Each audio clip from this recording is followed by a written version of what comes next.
Below the Line, where we talk about working in Hollywood from the crew perspective. My name is Skid. I was an assistant director in Hollywood for the better part of 8 years, and now I'm not. As regular listeners know, season 4 of the podcast is focused on awards season in Hollywood. And this episode is the first in our series about the Oscars. Today, we're going to discuss the nominees in the category of production design. As a warning, these conversations tend to wander and there could be spoilers. Let me introduce my guests, all of whom are based in New York City. Sam Lysenko, you've been a production designer for 14 years. Your credits include Uncut Gems, currently in theaters. And in 2018, you were the production designer on both Vox Lux and 8th Grade, among other projects. Welcome to the show. Thank you. Thank you for having me. Glad you're here. Next up, Carrie Weeks. You've been working in the art department for 30 years, and you've been a full-time lead man for the last 6. Looking at IMDb, it jumps out at me that you've worked on a bunch of the Netflix Marvel stuff, including Jessica Jones, Iron Fist, Luke Cage, and Daredevil. Welcome to the show. Thank you. Glad to be here.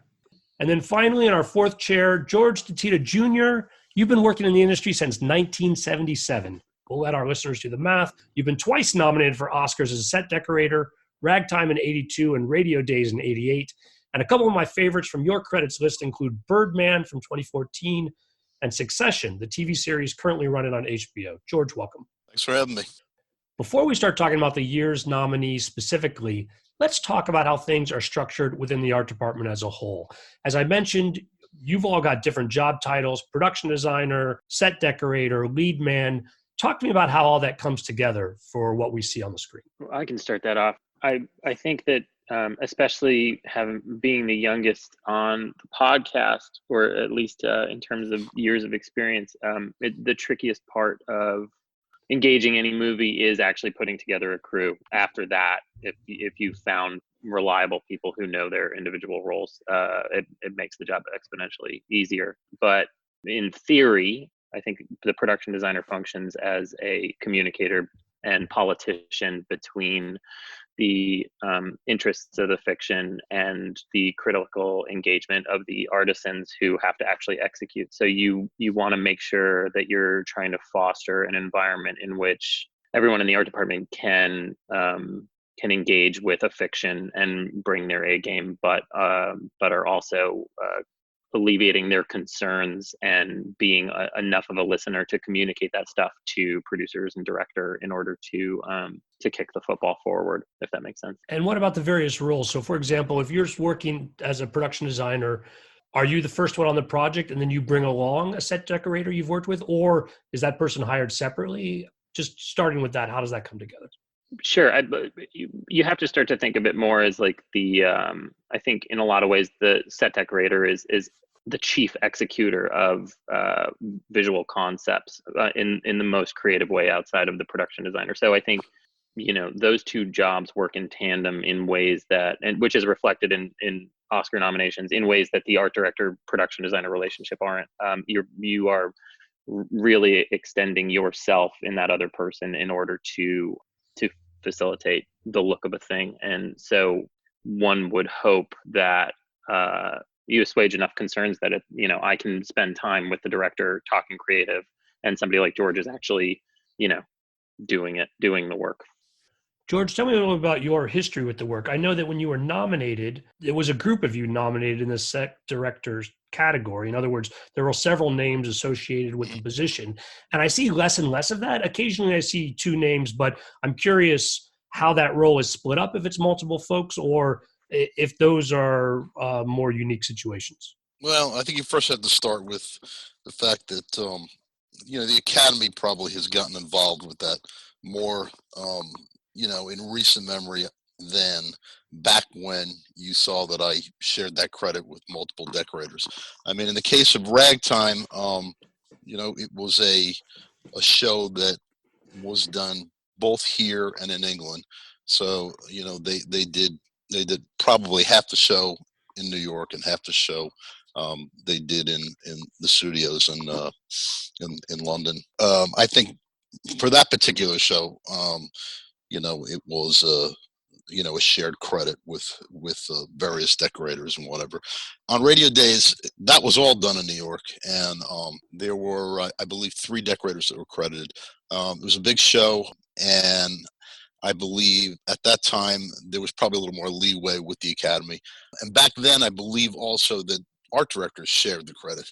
That has all changed. I think there was pushback from certain groups throughout the 80s, and they kind of reorganized their thoughts and basically eliminated the art director out of the category for production design.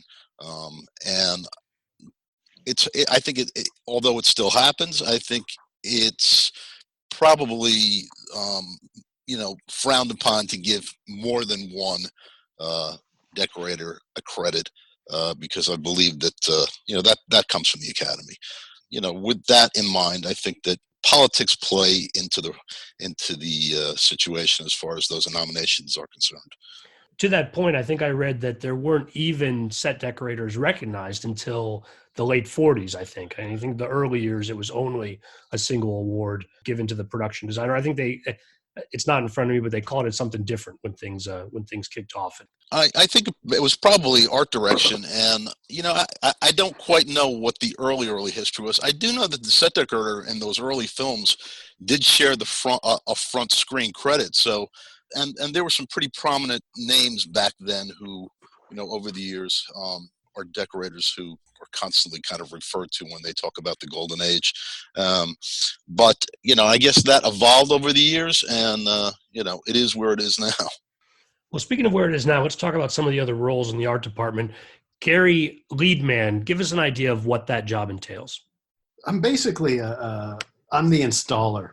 Like Sam, as a production designer, comes up with the big picture of it. George, as the decorator, will detail it. The fine brush strokes, the small details, the little personal touches, all that.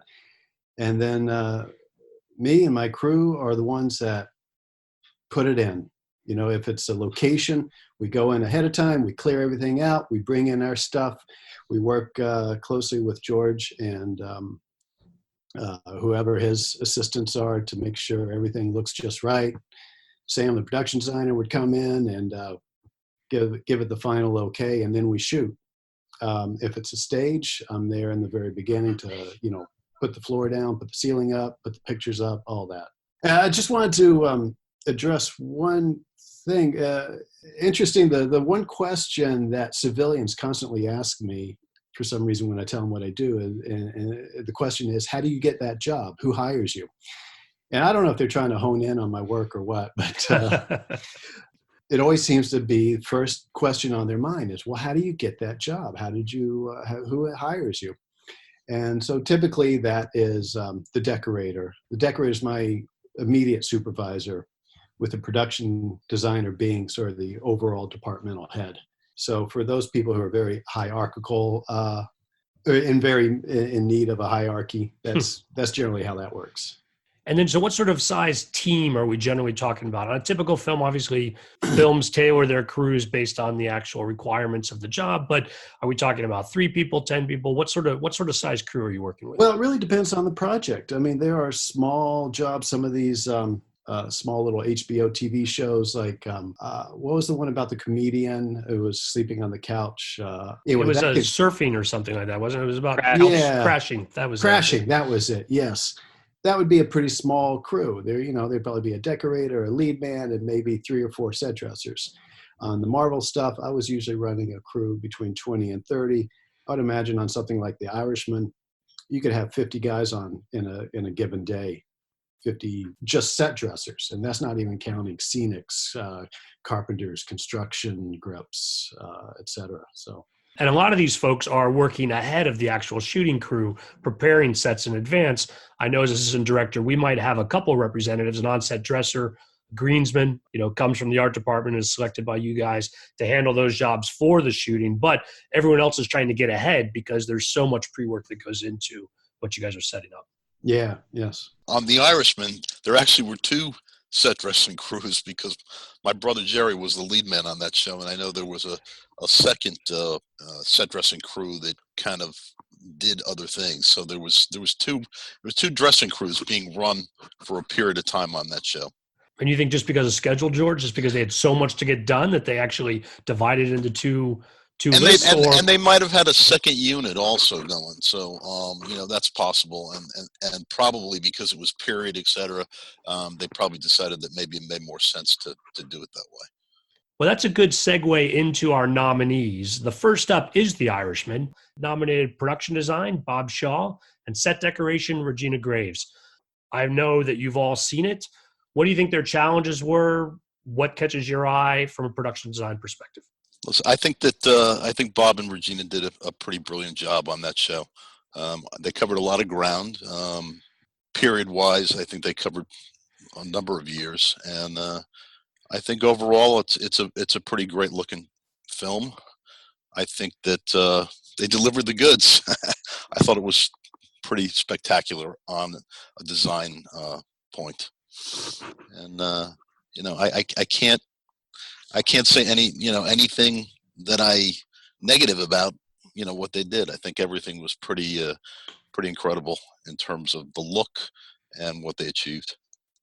There was not a moment during that movie where I stopped to think about the look of the film, which I think in regards to a post-war period piece is incredibly successful, especially one that ranges those year gaps. It's a pretty sweeping vision with a lot of wide shots and nothing stuck out as being inappropriate.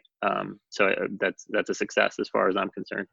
I totally agree with that. And watching the movie, I didn't have any of those moments where, oh, there's the lamp from 1956 prominently displayed, camera left of the main actor or whatever.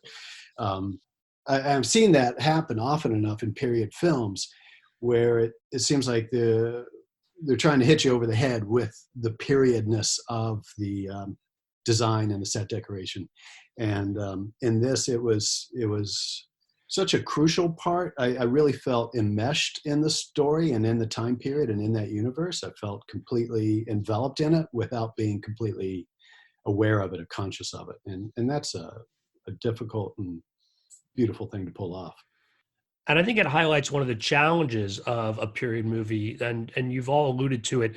If the job is done successfully, it's not noticeable that something isn't distracting from the set. I mean, obviously there are movies, it comes to mind like The Wedding Singer, which was supposed to be the 1980s a bunch of years ago, but putting a Rubik's Cube in everybody's hand is sort of then they're sort of leaning into it in a way that generally in a dramatic film set in a different time period, you don't want to do that. You don't want it to be about the time period if the job is done successfully. And that also, I think, makes it difficult for the film to sort of get noticed when it is intentionally subtle. But maybe you guys have other thoughts about that.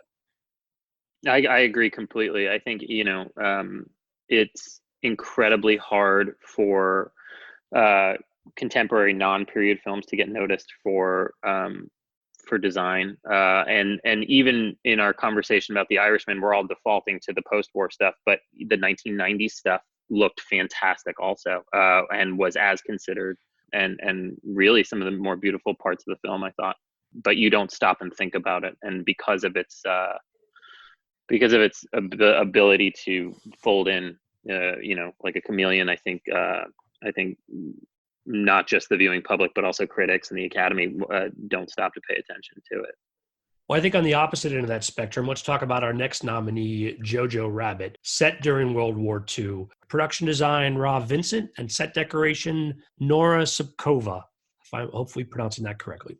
Some interesting production design challenges. Who's seen this film? Yeah, I saw it. So, Sam, lead us off on what you thought about Jojo Rabbit. Sure. I think Taika Waititi took a pretty ham sandwichy movie and did something that I actually wound up liking a lot more than I thought I was going to walking into it with it. I think to a certain extent in the last probably 15, 20 years, we've been inundated with this film school generation, of which I'm a member, that have come out of a collegiate background as opposed to an architectural background, and have this incredible depth of knowledge of film history, specifically international film history. And so there's this language of post-war French film and post-war Italian film that becomes very innate for certain filmmakers. I think starting with Wes Anderson around 2000, it's very easy to write that off as twee or cutesy. But if it can find an audience, which in this case it did, and it's not a big film at all, I think it's a very successful one. To me, it was a little cartoony, but it was clearly an intentional decision, and you got to respect a movie for sticking to it. Are there elements in the production design that lean into these cartoony aspects as you describe as well? Or do you think the film overall, just sort of production design is just sort of carried along in this wave? My instinct watching it was more that it was kind of lit in a playful way and less about production design. And I think the two are so intrinsically linked that it's hard to sometimes judge production design separate from lighting. I think sometimes if you watch a movie and you don't like the way it looked, it's more of a lighting problem than you think, because you're looking at the tangible background and not thinking about how it was adjusted for the lens. So there was nothing inherently kind of gauche or over the top about the production design in the film. There was some playful use of colors and wood trim details, and it was very storybook looking. But I think it was actually more this kind of this cartoon brightness to it that leaned it in that direction a bit. So let's talk about our third nominee, 1917. Production design, Dennis Gassner, and set decoration, Lee Sandalis. Folks, has anybody seen 1917? I haven't, and the reason I haven't seen it yet is because I don't want to watch it on a screen or at home. So I do intend on trying to catch it while it's still in theaters. But it's one continuous shot, or it's cheated as if it's one continuous shot, correct? There's like 5 or 6 different breaks in it, I've heard. Yes. So I have seen the film. I saw it in the theater, and to your point, Sam, I strongly recommend folks do see it in the theater. It's the illusion of one continuous shot with some breaks. I have been reading, and maybe you guys have read as well, about some of the challenges they faced. In other words, blocking out some of these scenes and then building the sets around what was possible with continuous camera movement. Have you guys heard that as well? Do you know anything about that? No more than the one sentence you just said about it. I'm sorry, I just could not squeeze that one into my schedule this week. Well, yeah, if you've got time, do try to find it while it's in the theaters. It's interesting though, and when I watched it, I appreciated it as an assistant director, and we talked quite a bit about it on the DGA episodes about the challenges of setting up those kind of shots. I imagine that the same sort of issues about having everything set with a moving camera applies to production design as well. But maybe you guys have a different sense of that, given that much of your work is done before the cameras are there. Do you think that the challenges of that continuous shot equally add credit to the production design, or is that not necessarily a factor in the production design itself?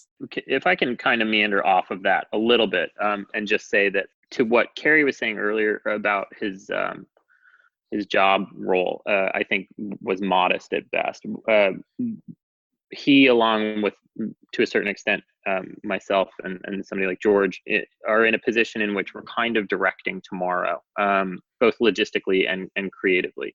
And so there are tools we can use, or at least I feel like I've used, especially as of late. I just finished a period picture, and you show up and you tailor a location, being cognizant of the production schedule for the shooting crew, which is quite a burden, in order to facilitate any possible outcome that the shooting company could need. So when we're in these spaces, we're thinking about blocking for tomorrow's crew, and so in a lot of ways, we're directing tomorrow's action. So there are definitely times in which we'll place furniture or highlight wall hangings or something, because we know that if we give them that shot, even subconsciously, when they show up and figure out the blocking, they're going to play it towards that side of the room or something. So I think it's probably a push-pull in a situation like that where the blocking is so specific, but there is a kind of a silent guiding hand the day before in terms of what our assumptions are.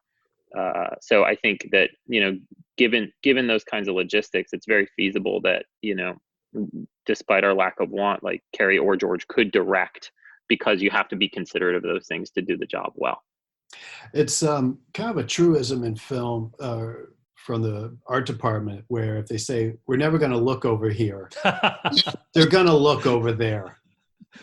And anyone who's ever done this more than once knows that. And when we dress a set or design a set, we design it pretty much 360. We have to assume they're going to look everywhere. Even when they say to you, you know, the director says to your face on the tech scout, I'm never going to look over there. It'll happen. The only thing I can think of is in a movie like 1917, where these moves have to be really storyboarded and rehearsed and thought out. It doesn't allow much spontaneity, I wouldn't imagine, for the director and the creatives on the set. So in that case where they say, we're not going to look over here, they're kind of bound to it because they've already committed to, this is the camera action, this is the way we're going. And so that's the thought that occurs to me in that essence. In that on the movie I just finished in Cleveland, I had a private conversation on a daily basis with the transpo captain about moving their trucks into shot so that the movie took place in '68, so that we could not look in the direction where they had placed the base camp. So a little collaborative effort there to sort of limit where the filming is going to be, and having transpo help out.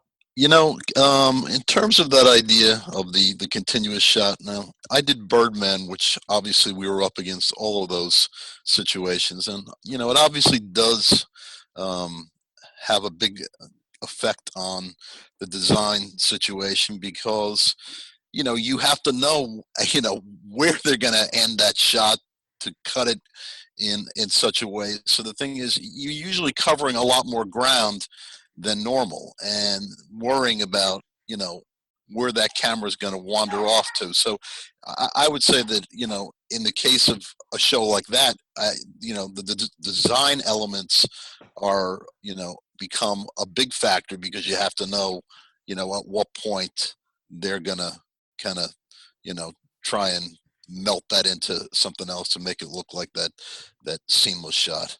And we did that many a time on that show because it was mostly done in the studio on stage, but obviously we were outside at times in Times Square, etc. So we did have those situations.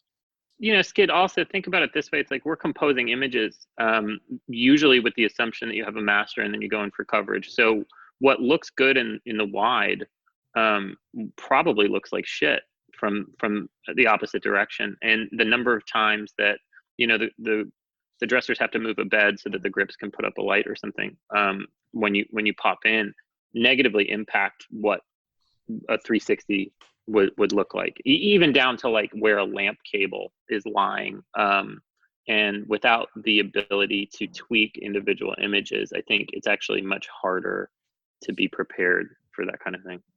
Let's move on to our next nominee, also a period piece, Once Upon a Time in Hollywood. Production design, Barbara Ling. Set decoration, Nancy Hay. Do you guys know Nancy? Am I saying Nancy's name correctly? You're saying it right. Oh, yes. Thanks, George. Okay. Who's seen Once Upon a Time in Hollywood? I've seen that. Yep. Okay. Sam, Carrie, you guys lead us off on that. What did you guys think?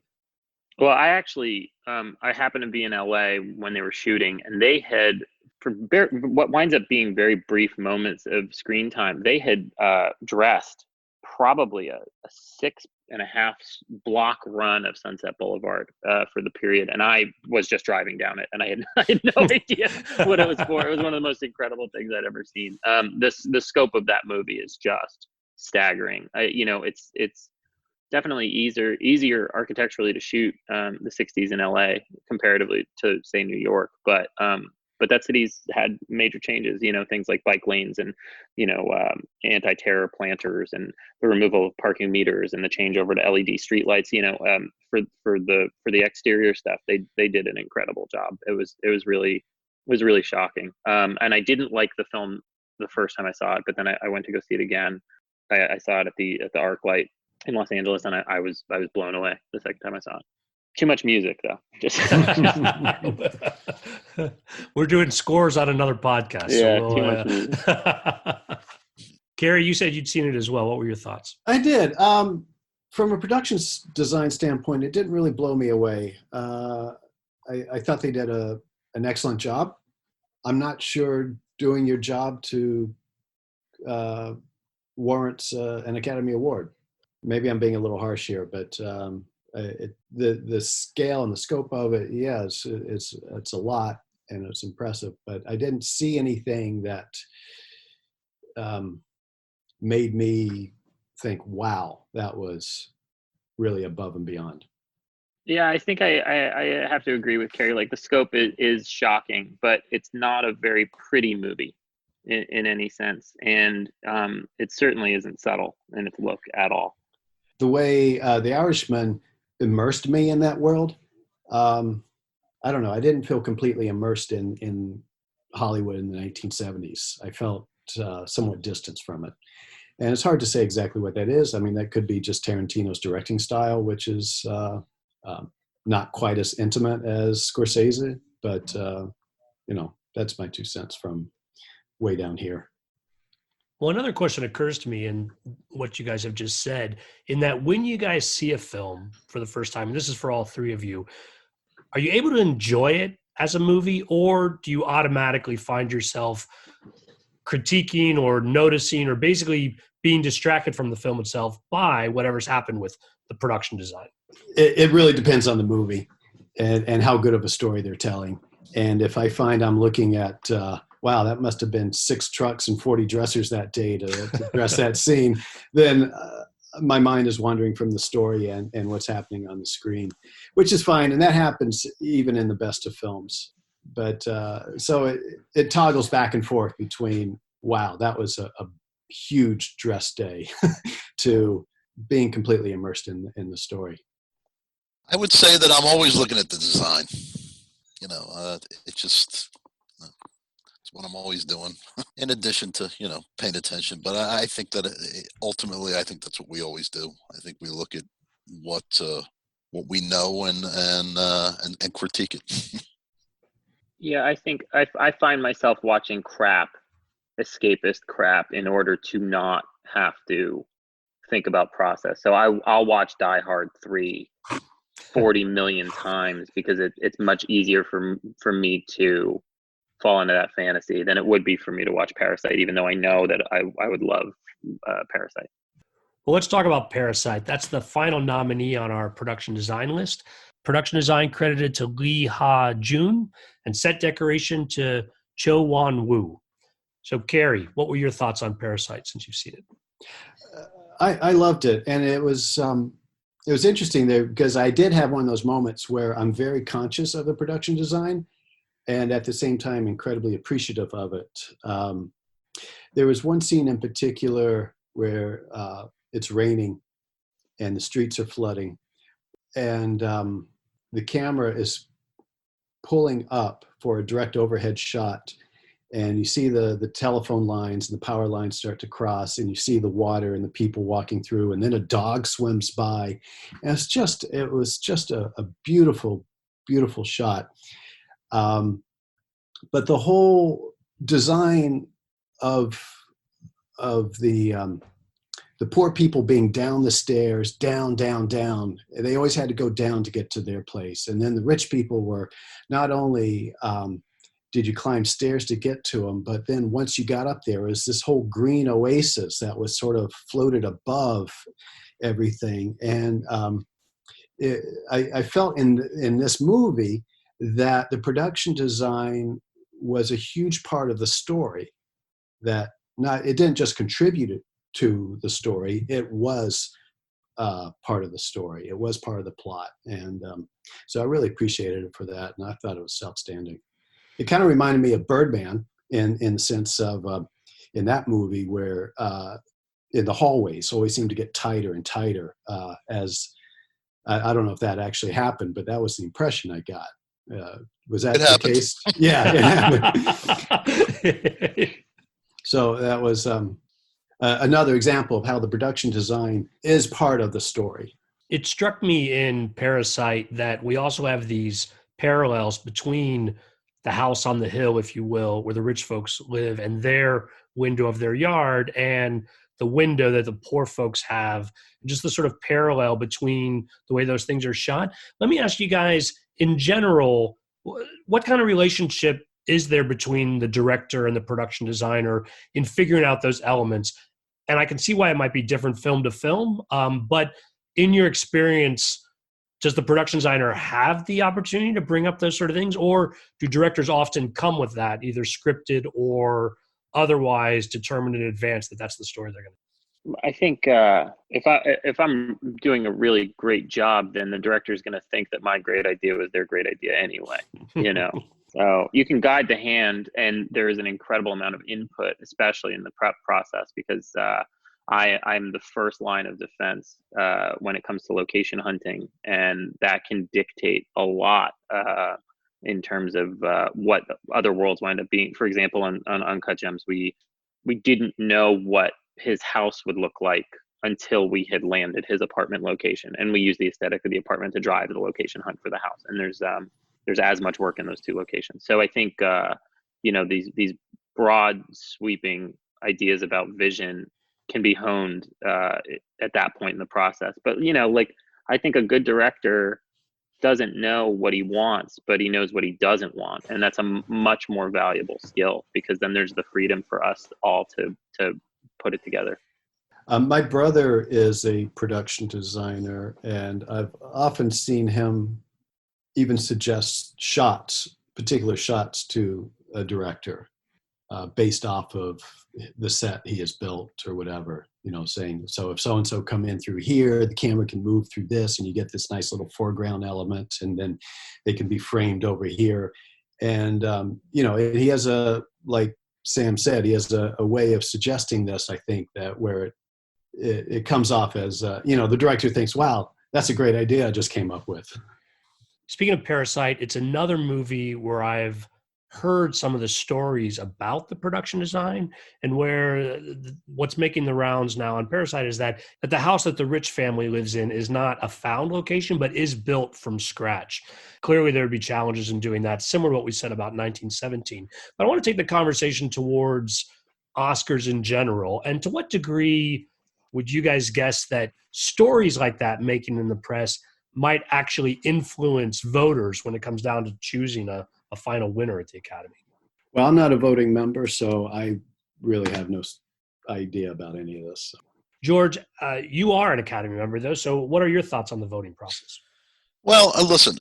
First of all, if you're familiar at all with the way that these films are marketed, it has changed over the years with different campaigns aimed at a variety of films. Each studio probably decides well in advance of who is going to be the show, the actor, the this, the that they're going to push, and they put a very big campaign behind certain ones. I mean, obviously the ones this year that had a large campaign for were The Irishman. Was probably some of the pictures that ended up getting the most nominations.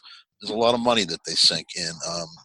All those trade papers. If you could see my mailbox from probably November the 1st until presently, it is filled with a daily variety, Hollywood Reporter, The Envelope, the LA, something from LA that comes from one of the newspapers. But anyway, it comes on a daily basis, and the push, to get your film noticed is big business, and obviously, it must in the end, translate to, dollars, I think, and also prestige, especially when you're talking about like a company like Netflix that has moved their marketing campaign from, first see it, on the big screen and then see it in your house or whatever.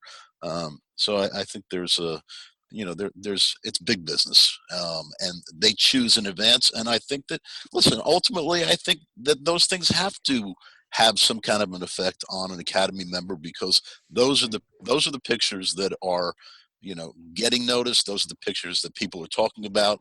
And then when the barrage starts of award season, ultimately you will see those pictures, named, and and that's kind of how it all happens. There was a massive amount of buzz for Adam Sandler for my movie for a Best Actor nomination, and very little for Jonathan Pryce's role in Two Popes. And I recall driving down Sunset and seeing no billboards for my movie and 2 billboards for Jonathan Pryce in Two Popes, and he got the nomination. So to what extent the business plays as a factor in the level of access that the Academy has to these movies, I don't know, but I'm sure it's got to be a contributing factor. I think it's also an interesting point, though, in the area of production design this year, is that The Irishman, despite the press that Netflix is making, because obviously they would like to have more of these awards on their mantle, but I think they're at a bit of a disadvantage against these more explicitly period movies in this category, as the early awards have shown. Irishman's making a lot of nomination lists, but not just in this category, but across categories, is not taking home a lot of actual trophies. Those first few award shows, I think it's kind of come up. It hasn't come up empty-handed, but I think it's come up with a lot less than it would. It does. Is there that that anti-Netflix kind of attitude that you read about, and obviously a few prominent directors have kind of put on the front burner. I don't know. I just don't know. But you have to remember in some of those different situations, like the Golden Globes, that's the Hollywood Foreign Press, and much like Academy members, they're kind of wined and dined, and based on whatever a particular studio wants to push and hopefully get noticed, they're going to appeal to that group of people and sell their product. So you don't know how much of that enters into it. You also keep in mind that Scorsese was nominated for Best Director for fucking Raging Bull, Last Temptation, Goodfellas, Gangs of New York. He didn't win until 2007. So for The Departed, which is while it's a great movie, probably pales into comparison to half the stuff he was nominated for previously. So, Yeah, as I've said before, my hope with Scorsese was that the Oscar would let him start going in some different directions and try some new stuff, get back to his before, but I'm not sure that I've seen it. But, well, I know for all of you, when you're working, it's hard to keep up with what's actually out there. But open question, was there anything else you really appreciated this year in production design that didn't get nominated? I have something, and I know why it wasn't nominated, but John Wick 3, which is not a movie that anyone would even consider putting in the same sentence with Oscar. But the production design on that was actually excellent. And I particularly got to hand it to David Schlesinger, who was the decorator on that, who also was the decorator on Knives Out, which conceivably could have received a nod as well. So, yeah, I think there's a lot of movies out there that deserve attention or a nod, but don't get it simply because they're just not whatever. The Hollywood machine is not behind them.